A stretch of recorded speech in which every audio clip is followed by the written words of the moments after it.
82 page number. 82, ठीक है, ला रहे हैं उसको। देखो तो ये शेयर हुआ, नहीं सर, हाँ अब हो गया। लिखा क्वेश्चन यही वाला ना, ठीक है। ये क्वेश्चन देखो, इसमें हमें क्या बताना रे, ये जो क्वेश्चन तुम्हारे सामने है, ठीक है, इसमें बताना है find the value of mass m, ठीक है। मतलब ये जो ब्लॉक है इसका मास m बताना है, ये जो ब्लॉक है इसका मास बताना है, ठीक है।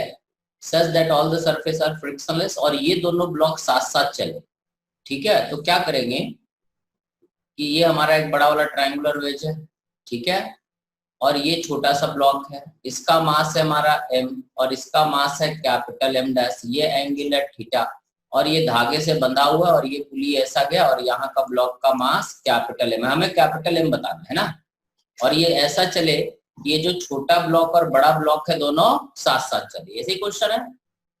तो क्या करेंगे कि यहाँ पर देखो, एक तो नॉर्मल रिएक्शन लगेगा इस पे n, ठीक है। अब हॉरिजॉन्टल और वर्टिकल लाइन बना लेते हैं, एक इसका वेट एक्ट करेगा स्मॉल mg, ठीक है। अब इस नॉर्मल का ये एंगल थीटा है, तो ये एंगल भी थीटा होगा, और ये एंगल थीटा तो ये भी थीटा होगा, ठीक है। अब हम ब्लॉक ए का फ्री बॉडी डायग्राम बनाते हैं, ऊपर वाले का, ये समझ में आ गया।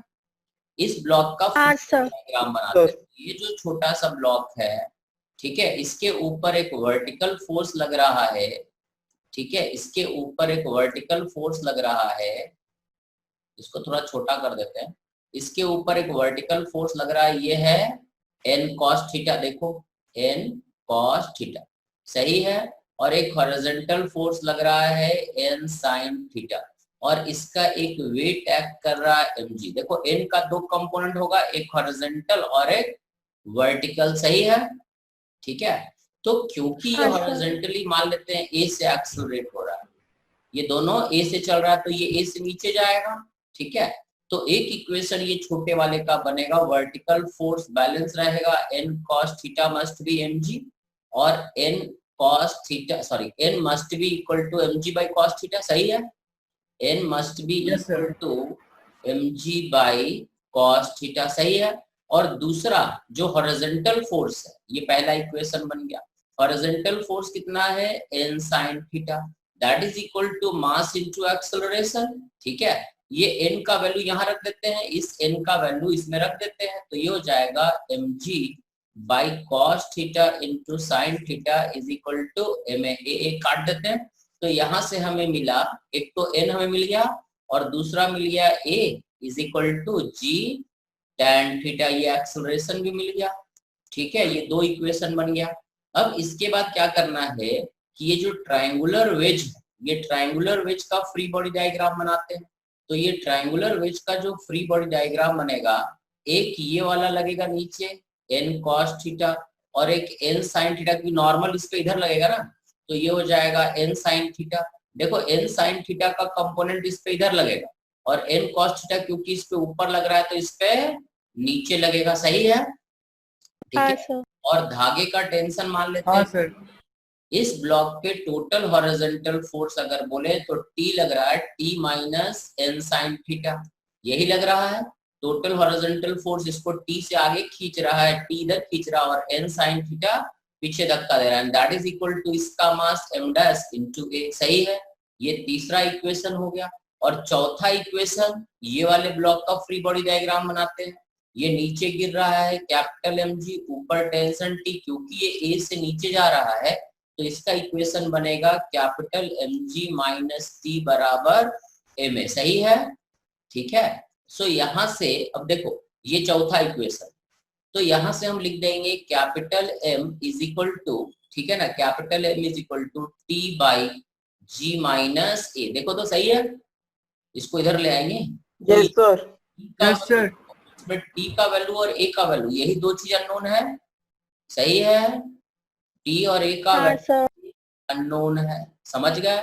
तो अब क्या करते हैं, यहाँ पर टी का वैल्यू जो आएगा टी माइनस एन, एन क्या है, N is equal to M G by cos theta, यहाँ रख देते हैं M G by tan theta is equal to M dash into A बराबर जी टैन थीटा, तो यहाँ से आ जाएगा T is equal to small M plus M dash into G tan theta, ये t का वैल्यू हो गया।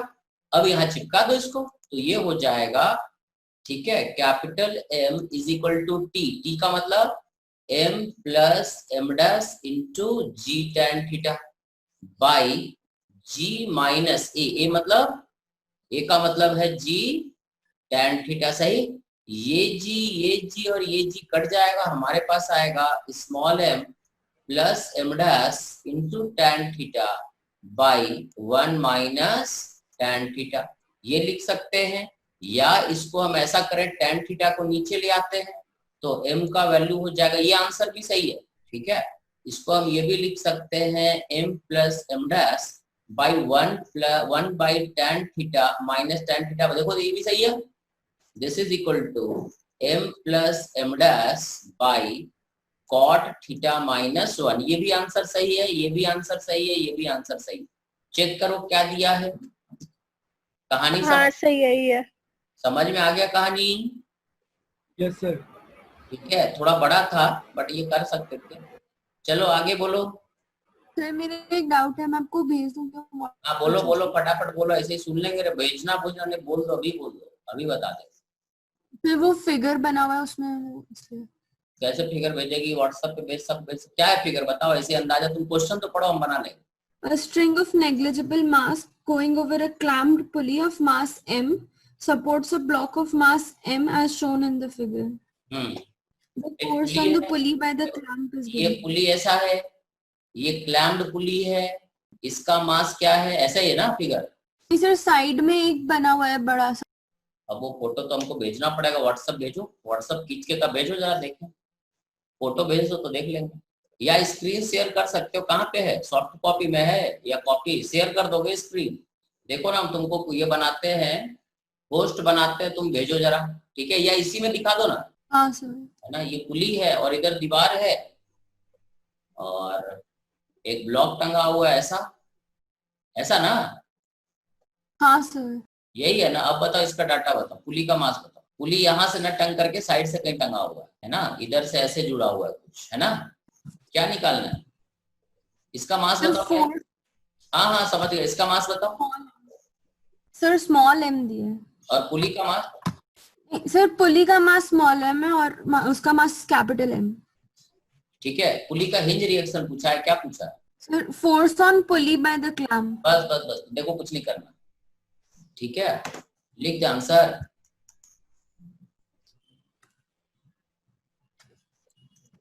देखो तो सही है रे आंसर, चेक करो। हाँ सर सही है। सही है ना? कितना आसान क्वेश्चन, मतलब इसको कुछ करना ही नहीं था, ठीक है। इसमें कुछ नहीं करो, ये क्लैंप का पुली का फ्री बॉडी डायग्राम बना, ये पुली का फ्री बॉडी डायग्राम बनाते हैं। यहाँ पर धागे में टेंशन टी, इधर भी टेंशन टी।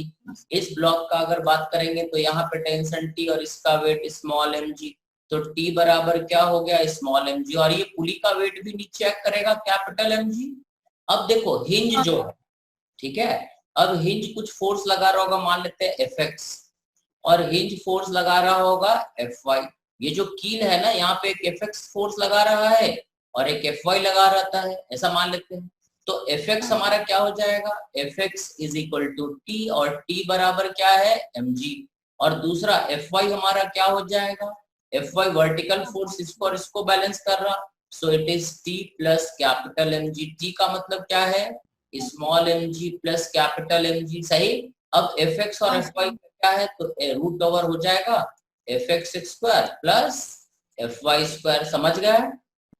हाँ सर। एफ एक्स ये है, एफ वाई ये, रिजल्टेंट फोर्स ऐसा लगाएगा हिंज, जैसे resultant root over F x square plus F y square. बात समझ में आ गया क्या? हाँ सर। चलो आगे बोलते चलो, रुको नहीं, बोलो रे, जो डाउट है बताते चलो, जहां का भी हो, कोई दिक्कत नहीं। फ्रिक्शन का 10th क्वेश्चन। इसमें लॉज ऑफ मोशन हो गया रे, हाँ सर। पेज नंबर बोलो, क्वेश्चन है लॉज ऑफ मोशन, पेज 97। ठीक है।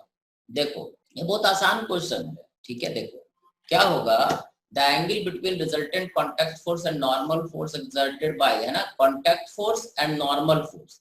जैसे एक ब्लॉक हमने लिया, ठीक है, ये ब्लॉक को अगर हमने किसी इंक्लाइन सरफेस पे रखा, ठीक है, ये ऐसा इंक्लाइन सरफेस पे रखा, सही है। अब जब हम इसको थीटा एंगल इंक्लाइन है मान लो, और ये ब्लॉक को ऐसे रखो, ठीक है, तो एक तो इसके ऊपर ये नीचे जाना चाहता होगा तो फ्रिक्शन इधर लगेगा, और इधर फोर्स क्या लगेगा, mg sin थीटा। एक नॉर्मल इधर लगेगा ना, इसका फ्री बॉडी डायग्राम हम यहीं पे बना दे रहे हैं, और एक लगेगा हाँ mg cos थीटा। ये सही है? हाँ सर। अब देखो ये जो नॉर्मल है ये कौन लगा रहा है, जमीन लगा रहा है, ये इंक्लाइन प्लेन लगा रहा है। फ्रिक्शन कौन लगा रहा है, जमीन लगा रहा है। तो जमीन दो फोर्स लगा रहा है, एक नॉर्मल, तो फ्रिक्शन फोर्स किसके बराबर होगा, mg sin थीटा के बराबर, और नॉर्मल किसके बराबर होगा, mg cos थीटा के बराबर होगा। और अगर हम बोले, समझ गए, अगर हम बोले तो रिजल्टेंट फोर्स जो होगा, ये रिजल्टेंट कुछ ऐसा होगा, ठीक है, ये रिजल्टेंट, ये फ्रिक्शन इधर लग रहा है और नॉर्मल इधर लग रहा, तो ये हमारा रिजल्टेंट हो गया। ये एंगल मान लेते हैं अल्फा, सही। तो ये अल्फा हम लिखेंगे tan alpha is equal to friction by normal. ये देखो ना, ये फ्रिक्शन है और ये नॉर्मल है, ये राइट एंगल ट्रायंगल बन रहा फोर्स का। तो ये जो है ये फ्रिक्शन है और ये नॉर्मल है, तो tan अल्फा हमारा यही हो जाएगा।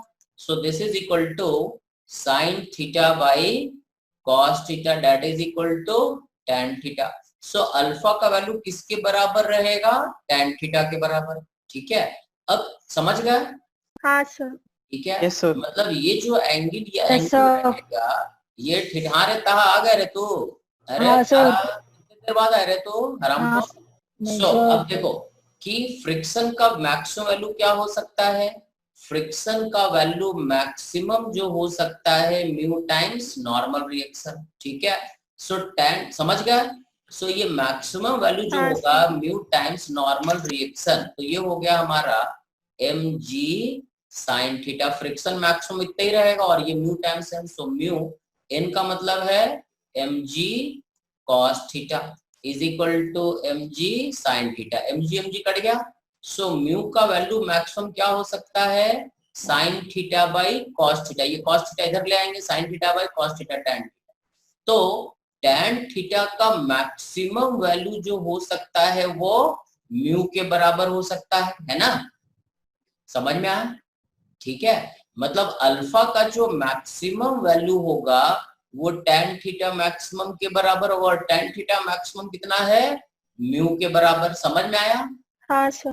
ठीक है, सो tan अल्फा का वैल्यू ऑलवेज लेस और इक्वल टू म्यू रहेगा। बात समझ में आई? प्रूफ करना है ना, मैक्सिमम म्यू होगा, उससे हाँ, कम सर। कुछ भी हो सकता है।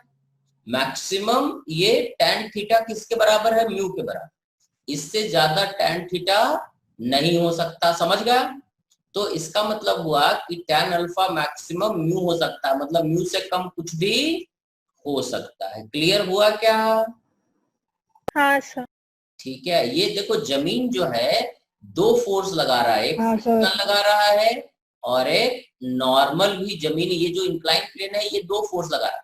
ये mg sin थीटा और mg cos थीटा, ये mg का कंपोनेंट है। mg ऐसा लगेगा ना, तो ये एंगल थीटा, तो ये 90 माइनस थीटा, ये थीटा, तो एक कंपोनेंट हो जाएगा mg cos थीटा और एक हो जाएगा mg sin थीटा। क्लियर है? ठीक है, चलो आगे बोलो, बोलो रे, बोलते चलो रे गधों, जो भी डाउट है। हाँ, पेज नंबर 79 का क्वेश्चन नंबर 2 है। अबे उल्लू, तू अभी फ्रिक्शन पे आ गया, उस समय पूछे थे ना रे कि कुछ पूछना है लॉज ऑफ मोशन में, तुम लोग ऑसिलेट ना करो फॉरवर्ड बैकवर्ड। नहीं, वो दीदी पहले ही बोल दी थी। वो आदमी खड्डे में गिर गया हुआ ना। हाँ हाँ। ठीक है, देखो ये एक पुली है रे और ये जमीन है रे, ये एक पुली है रे, ये जमीन है, सही रे। और एक इसका भाई जो है खड्डे में गिर गया, तो खड्डे में गिर गया तो क्या करना चाहिए बे? अबे आदमी खड्डे में गिर गया, क्या करना चाहिए? अबे क्या करना चाहिए? कोई खड्डे में गिर गया तो क्या करना चाहिए? निकालना चाहिए। चुप रहा, मिट्टी भर देना चाहिए ऊपर से। हाँ हाँ। एक आदमी ए है, ये आदमी बी है, ठीक है, बट ये गधे हैं दोनों, उसको निकालने का कोशिश कर रहे। तो ये ऐसे करके इसको दिया रस्सी, यहां से ऐसे रस्सी दिया, ठीक है। ये फोर्स F लगा रहा था, F बराबर T, धागे में टेंशन T। अब देखो कि ये एंगल अगर थीटा है तो ये जो आदमी गड्ढे में गिरा है हवा में टंग गया बे, ये जो आदमी गड्ढे में गिरा है, एक रस्सी इसको इधर खींच रहा टी से और एक इसको इधर खींच रहा टी से, और ये हाथी टाइप खा खा के हरामखोर हो गया। इसका वेट कितना है? W। Yes sir. अब इसका फ्री बॉडी डायग्राम बनाए, इधर टी और इसका वेट W। सही है, ये एंगल थीटा और ये एंगल थीटा। क्योंकि ये वर्टिकल इक्विलिब्रियम में है तो हम लिखेंगे टी का एक हॉरिजॉन्टल कंपोनेंट और एक वर्टिकल कंपोनेंट होगा। एक टी इधर और एक इधर होगा ना, एक इसका कंपोनेंट इधर और एक इसका कंपोनेंट। ये क्या हो जाएगा? T sine theta. और ये क्या हो जाएगा? T cos theta. ये क्या हो जाएगा? T cos theta. और ये क्या? T sine theta. ये दोनों एक दूसरे को कैंसिल कर देगा, बच क्या गया?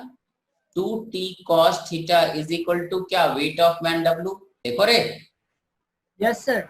ये t cos थीटा, तो यहाँ से t बराबर हो जाएगा W/2 cos थीटा। सही। इसका मतलब ये हुआ कि जैसे जैसे ये आदमी ऊपर जाता जाएगा ये थीटा का वैल्यू क्या होता जाएगा रे? ये थीटा क्या होगा? बढ़ता जाएगा। और जब थीटा बढ़ता है तो कॉस थीटा क्या होता है? छोटा हो जाता है, होता है ना? Yes sir. ठीक है। जब ये छोटा हो जाएगा तो टेंशन क्या होगा? क्योंकि डिनोमिनेटर छोटा हो जाएगा, और डिनोमिनेटर अगर छोटा हो जा रहा है तो टेंशन क्या होगा? बढ़ेगा, इंक्रीज करेगा। समझ में आया? मतलब जैसे जैसे आदमी ये ऊपर उठेगा इन दोनों को ज्यादा पशु बल लगाना पड़ेगा, क्योंकि ये जो फोर्स लगा रहे हैं वही धागे में टेंशन है। समझ गए क्या? तो ये आदमी जैसे जैसे ऊपर जाएगा टेंशन बढ़ता जाएगा। अब अगर तुम्हें टेंशन का वैल्यू निकालना है तो ये दूरी कितना हो गया? D/2। ये हाइट कितना है रे? ये ट्रायंगल बना लो यहाँ से यहाँ तक, आधा ट्रायंगल बना लो थीटा वाला। ठीक है, ये हो गया D/2 और ये डेप्थ हो गया h। ये कितना हुआ रे गधे? h² plus D²/4। सही है। कॉस थीटा का वैल्यू यहाँ देखो, कॉस थीटा होता है बेस, बेस मतलब h by hypotenuse √4h² plus D² और ये 2 ऊपर ले गए, रूट ले लिए। कॉस थीटा का वैल्यू यहाँ चिपका देते हैं तो जो टेंशन हो जाएगा वो दोनों आदमी फोर्स लगा रहे हैं और वो हो जाएगा W/2 into cos theta. What is cos theta? 2h by √4h² plus D²। This is equal to W/4h √D² plus 4h²। क्या दिया रे उत्तर रे? समझ में आया तुम लोग को रे? क्या करना है रे जिंदगी में? हाँ सर, यही आंसर है। समझ में आया? लॉजिक समझ में, आंसर तो मैच कर ही जाएगा भाई, मेरा रटा हुआ है, तुम पहली बार पढ़ रहे। आगे बोलो। फ्रिक्शन का 30 वाला पेज नंबर। अब देखो इसमें पहले लॉज ऑफ मोशन देख लो। लॉज ऑफ मोशन में और किसी गधे को कुछ पूछना है बोले हे अमन भिखारी कहाँ है तू? ताहा। अबे ताहा कहाँ हो? नहीं पे हूँ। कहाँ? यहाँ पे मतलब घर में हो, बाहर में हो, गाड़ी में हो, कहाँ हो? क्लास पे। क्लास में हो? अबे क्लास कहाँ चल रहा है? तो वर्चुअल है बे, तो कंप्यूटर के सामने बैठो, घर में हो। लॉज ऑफ मोशन किए रे तो चलो रे। लॉज ऑफ मोशन में और किसी को पूछना है तो बोलो। संभवी, जिया, मनस्वी बोलो। सर, हाँ सर वो पेज नंबर 79 का क्वेश्चन नंबर 38 मंकी वाला। अच्छा ये मंकी वाला कहाँ रे? एक मिनट। पेज नंबर 82 में है। 82 में है। 82 क्वेश्चन मेरा भी था। कौन सा क्वेश्चन है? Question number 38। Yes sir. तुमको तो हर क्वेश्चन में डाउट है, जरा सा क्वेश्चन टिपिकल हुआ नहीं कि डाउट क्रिएट हो जाता है ना भाई? देखो ला रहे बंदर को, ये 2 बंदर है रे, दिखा? अब दिखा ना? Yes sir. ठीक है, ये बंदर के ऊपर बंदर। ठीक है, तो बंदर का है कि अब देखो कहानी क्या है। ये रस्सी, हम फोटो बनाते हैं, ठीक है, सिर्फ डाटा का जरूरत है। ये रस्सी है, इससे एक बंदर टंगा हुआ, बंदर एग्जैक्टली नहीं बनाएंगे, ये इसका पूंछ, इस पूंछ में एक छोटा बंदर और टंगा हुआ है। समझ गए रे? बोलते का नहीं हो रहा गधों? हाँ सर। ये बंदर है। बंदर ए का मास कितना है? 5 किलो का बंदर। बंदर बी का मास कितना है? 2 किलो का। 2 किलो। ठीक है, और क्वेश्चन दिया हुआ है कि ये जो बंदर ए का पूंछ है, ठीक है, ये पूंछ लोहे का तो होता नहीं, अबे है ना? ये पूंछ काय का होता है? प्लास्टिक का। बोलते का नहीं? ठीक है, तो ये जो पूछ है ये मैक्सिमम टेंशन, अरे ये पूछ जो है मैक्सिमम टेंशन जो बर्दाश्त कर सकता है, ठीक है, ये पूछ मैक्सिमम टेंशन जो बर्दाश्त कर सकता है वो कर सकता है 30 न्यूटन, इससे ज्यादा नहीं कर सकता। समझ में आया? ये जो दोनों ये पूछ है ना इसका, ये मैक्सिमम टेंशन इतना बियर कर सकता है, इसको टी नॉट मान लेते हैं। अब सही, तो तुम्हें बताना है what force should he apply in the rope in order to carry the monkey B. ये बी मंकी को ये वाला ए चाहता है, ये ए मंकी चाहता है कि इसको ऊपर ले जाओ। अबे हाँ ना, तो यहाँ पर धागे का कितना फोर्स लगाएगा, let this tension be T. अब ये दोनों, पहला केस ये हो सकता है कि दोनों मंकी रुका रहे। अबे है ना, सही सुन रहे हो तुम लोग? हाँ ना, कुछ बोला करो बे। Yes sir. ठीक है, ये मंकी ज्यादा से ज्यादा ये हो सकता है ऊपर ले जाना है, फोर्स लगाए कि ये इसको ऊपर ले जा सके। तो मिनिमम कितने एक्सेलरेशन से ले जाएगा? Minimum possible acceleration is 0। पहला केस यही है कि भाई एकदम बहुत स्लोली ले जा रहा। ठीक है, मिनिमम ये हो सकता है कि एक्सेलरेशन 0, और अगर मिनिमम एक्सेलरेशन 0 है तो इन दोनों बंदरों का फ्री बॉडी डायग्राम बनाते। ये बंदर ए है, इसके पूंछ में टंगा हुआ बंदर बी है, और ये धागा का टेंशन टी। इसका वेट कितना हो जाएगा? 20 न्यूटन। इसका वेट कितना हो जाएगा? 50 न्यूटन। सही है। और इन दोनों बंदरों को किसने रोक रखा है? इस टेंशन ने रोक रखा है। सो टेंशन का मिनिमम वैल्यू जो यहाँ पे होगा वो हो जाएगा 50 + 20 बराबर 70 न्यूटन। 70 न्यूटन समझ में? हाँ, 70 न्यूटन कम से कम इसको फोर्स लगाना पड़ेगा ए को, तब ये ए बहुत स्लोली ऊपर जा पाएगा। सही। सर अब दूसरा केस में है कि बहुत तेज ले जाए। ठीक है, second case A is maximum. अब जब बंदर ए, ये बंदर ए है जिसका मास 5 kg है, अगर बंदर ए बहुत तेज ले जाएगा तो इसमें टेंशन पता नहीं कितना होगा, बट यहाँ पे टेंशन कितना हो जाएगा इसके पूंछ में? 30 न्यूटन। इससे ज्यादा इसका टेंशन हो ही नहीं सकता, और इसका वेट हो गया 50। तो पहला इक्वेशन बनेगा t - 80 बराबर 5a। सही है। और बंदर बी का डायग्राम बनाते हैं। बंदर बी को 30 न्यूटन से इसको आप पूंछ खींच रहा 30 न्यूटन से। बंदर बी का वेट कितना है? 20 न्यूटन है ना, mg। और बंदर बी का मास 2 किलो है, और एक्सेलरेशन तो सेम ही रहेगा दोनों का क्योंकि इसने पकड़ रखा है। तो ये इक्वेशन बनेगा 30 - 20 = 2a। तो यहाँ से a का वैल्यू आ जाएगा 10/2 दैट इज 5। यहाँ रख देते हैं। तो t का मैक्सिमम वैल्यू, मैक्सिमम जो होगा, मैक्सिमम ये हो गया, मैक्सिमम इतने एक्सेलरेशन से जा सकता है, ये हो जाएगा 80 + 5 × 5, ये हो जाएगा 105 न्यूटन। मतलब कि ये जो बंदर ए है ये धागे में मिनिमम टेंशन कितना लगाएगा ऊपर ले जाने के लिए? 70 न्यूटन। और मैक्सिमम कितना लगाएगा? 105 न्यूटन। इससे ज्यादा अगर फोर्स लगाएगा तो इसका दुम टूट जाएगा। तो टेंशन का वैल्यू मैक्सिमम 70 और मिनिमम 70 और मैक्सिमम 105 न्यूटन। इसके बीच में टेंशन कुछ भी हो सकता है, ये बंदर ऊपर चले जाएंगे। कहानी समझ में आ रहे? अरे ये कहानी समझ में आ रहा है? Yes sir. ठीक है। एक मिनिमम कि भाई बहुत स्लोली दोनों ऊपर जाए, धीरे धीरे जाए, और दूसरा केस हो गया मैक्सिमम एक्सेलरेशन। जानवी समझ में आ रहा है? भाई कहाँ बके जा रहा है पागलों की तरह? हाँ सर आ रहा है। मनस्वी? हाँ सर आ रहा है। हाँ सर। बोलो।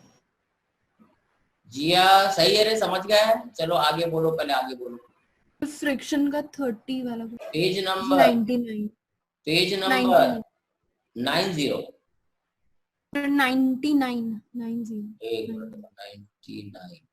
क्वेश्चन 30।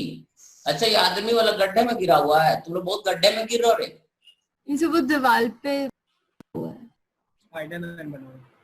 ये जो है देखो, ये आदमी है, ये गड्ढे में गिरा, तो गड्ढे में गिरा तो ये गड्ढे से निकलने का कोशिश कर रहा, सही। तो ये इसने पैर ऐसे, पैर हाथ का ध्यान नहीं देना कि पैर बड़ा हो गया सर, हाथ छोटा हो गया, मुंडी छोटा हो गया, सही रे। इसने दोनों हाथ से इसको पकड़ रखा, बराबर है। Yes sir. अब देखो क्या होगा, वो फ्री बॉडी डायग्राम बनाते।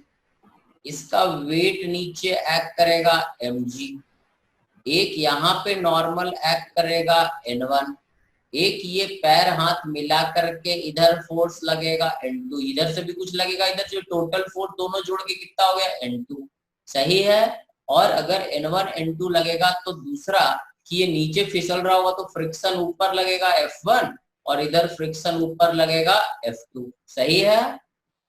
हाँ सर। बराबर है। देखो वर्टिकल ये इक्विलिब्रियम में है, ए क्या है इसका 0, वर्टिकल एक्सेलरेशन 0, तो F1 बराबर F2, पहला इक्वेशन, ठीक है। क्या ये हॉरिजॉन्टल चल रहा है? नहीं सर।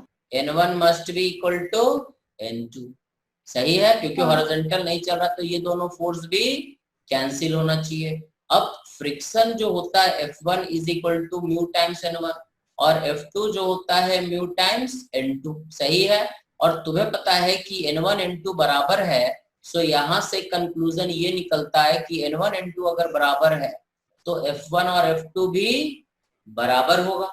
सो इसका मतलब F1 is equal to F2 is equal to कितना, mg/2। अपने को निकालना का है रे, अरे निकालना का था नॉर्मल फोर्स। पहला पार्ट तो हो गया नॉर्मल फोर्स बराबर, ए पार्ट तो पहले प्रूफ हो गया N1 बराबर N2, और दूसरा क्या निकालना था, नॉर्मल रिएक्शन एक्सर्ट, ठीक है। और फ्रिक्शन कोफिशिएंट दिया हुआ है एक, हाँ सर, फ्रिक्शन दिया हुआ है ना, तो F बराबर हो जाएगा, F बराबर हो जाएगा म्यू टाइम्स n, तो n हो जाएगा mg/2 म्यू। ये फ्रिक्शन बराबर म्यू टाइम्स n है ना। हाँ सर। तो n का वैल्यू ये हो गया, n1 बराबर n2 बराबर mg/2 म्यू। और अगर फ्रिक्शन पूछा कि फ्रिक्शन कितना होगा, then the answer is mg/2 या w/2, समझ गए। हाँ सर। चलो आगे बोलते चलो, फटाफट बोलो रे अमन, और बंद हो जाए तो लौट आना रे, फटाफट लौट के आना, बोलो और क्या पूछना है रे। फ्रिक्शन 30 क्वेश्चन है फ्रिक्शन में, 31, बोलो।